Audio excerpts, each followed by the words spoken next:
leadership has changed, government's overall policy orientation remains the same as derived from the governing party, the African National Congress.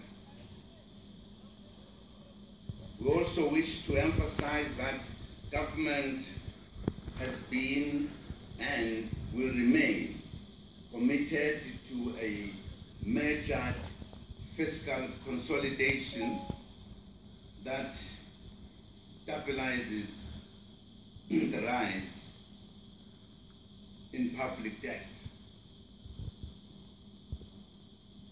We extend our gratitude and appreciation to Minister Pravin Gordhan and Deputy Minister Mcebisi Jonas for their contribution to strengthening the National Treasury and the finance portfolio.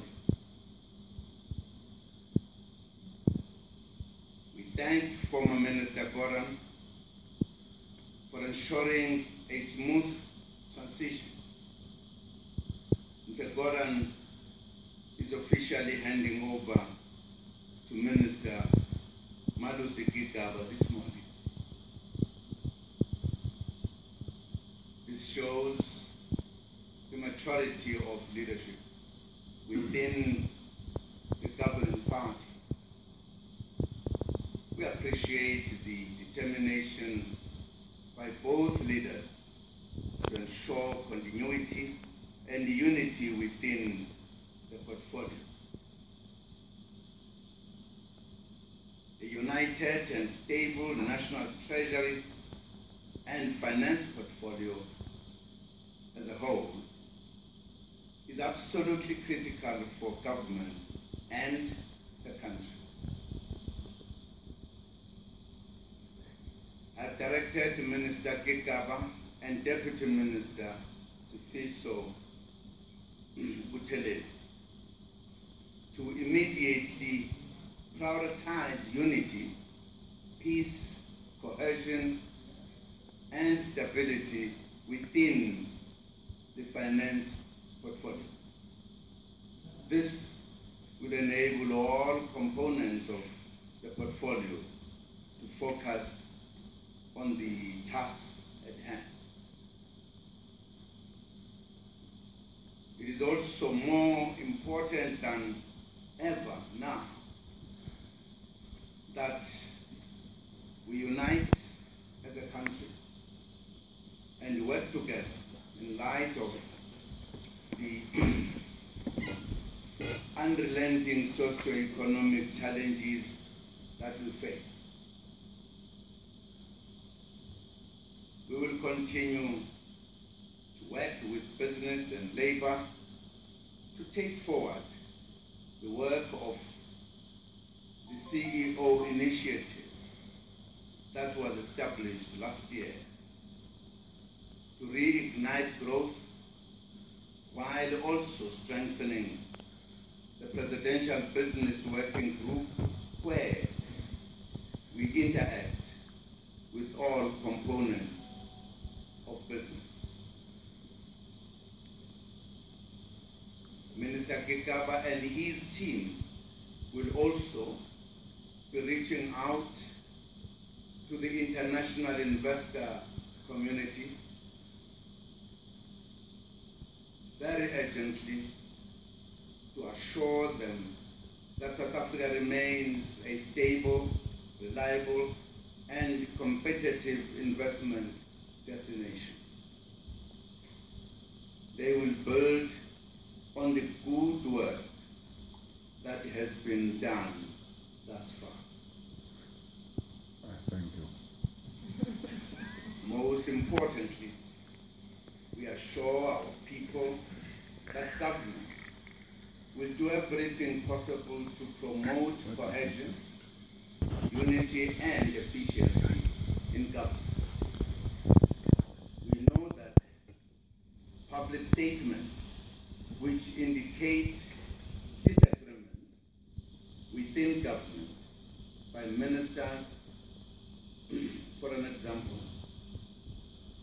demoralize our people and create confusion.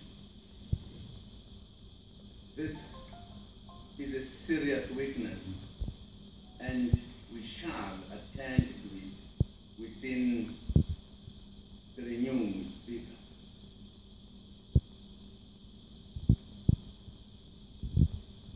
Ladies and gentlemen,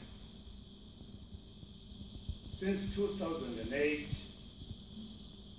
Africa has seen an average of 5% annual real GDP growth on average. That is more than twice the pace of the 80s and 90s, and ranks our beloved continent among the fastest growing economic regions in the world. South Africa must position itself to benefit from this market, especially during our difficult economic times. The focus on Africa continues to be a priority. Hence, the launch of this locomotive today. We have also stated that we need to refocus and reprioritize in order to radically transform our economy as decided by the governing party in 2012. We thus remain firm in our call that the economy needs to include the black majority in the ownership and control, so that we can have sustainable and sustainability into the future. We will work with the private sector and labor to achieve the goals of meaningful, radical economic transformation, including state-owned enterprises like Transnet. Let me congratulate you, Minister, and your team on this successful project. Our infrastructure development project will certainly make a difference, not only in our country, but beyond our borders as well in the continent. Ladies and gentlemen, it is my pleasure to officially launch the Trans-Africa locomotive. Thank you very much.